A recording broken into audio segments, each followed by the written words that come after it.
சனி பகவானின் பார்வை ஏன் ஆபத்தானது?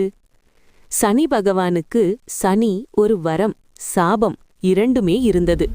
அவர் யாரை நேராக பார்த்தாலும் அவர்களுக்கு உடனே துன்பம், தடைகள், இழப்பு. இதனால் சனி பகவானே மிகவும் வருத்தப்பட்டார். நான் யாருக்கும் தீங்கு செய்யக்கூடாது என்று நினைத்து பல நேரம் தன் பார்வையை தாழ்த்திக் கொள்வார். விநாயகர் பிறந்தபோது நடந்தது.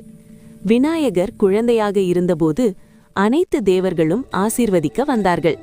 சனி பகவான் மட்டும் தலை குனிந்து நின்றார்.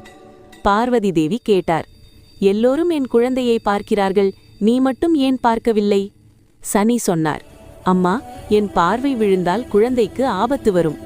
பார்வதி நம்பாமல், என் மகனுக்கு ஒன்றும் ஆகாது, நீ பார்த்தே ஆக வேண்டும் என்று வற்புறுத்தினார்.